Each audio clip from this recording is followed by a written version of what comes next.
Welcome to computer coding class.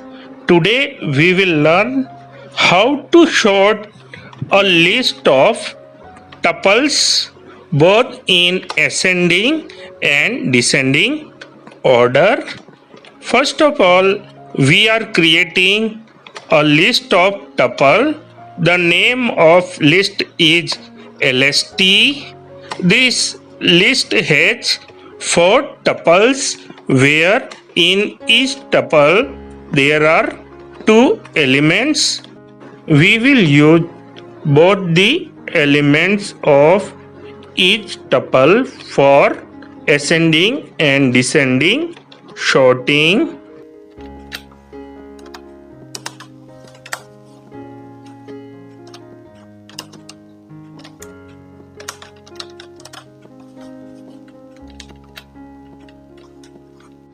After the creation of list, next print the list lst.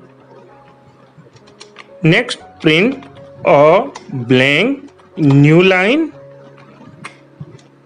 Next we will sort this list of tuples in ascending order. By default, it will use first element of each tuple and sort the list in ascending order.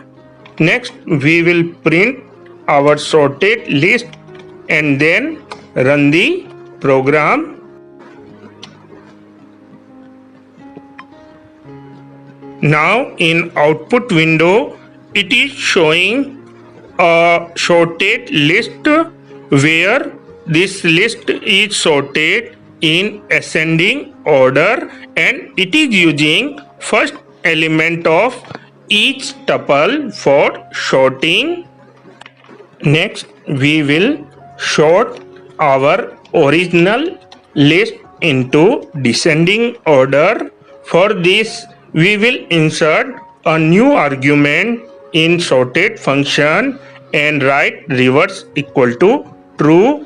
Now in output window it is showing a sorted list in descending order where it is using first element for sorting.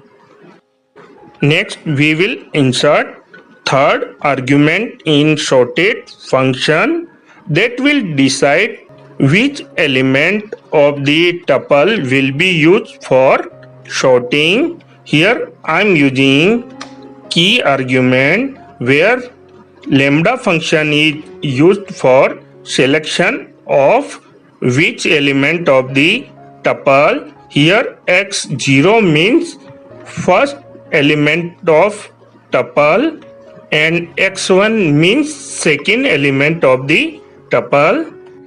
Here I wrote key equal to x0 means this function sorted the list in descending order and used first element of the tuple. Next we will sort our original list in ascending order and we will use second element for sorting. And now here you can see a sorted list according to second element of each tuple and this list is sorted in ascending order. At last we will sort our original list in descending order and we will use second element of each tuple for sorting. So here we will write reverse equal to true. It means ascending order and key equal to x1. Now in output window it is showing a sorted list in descending order and it used second element of our list. Now I am ending this tutorial for today. Thank you.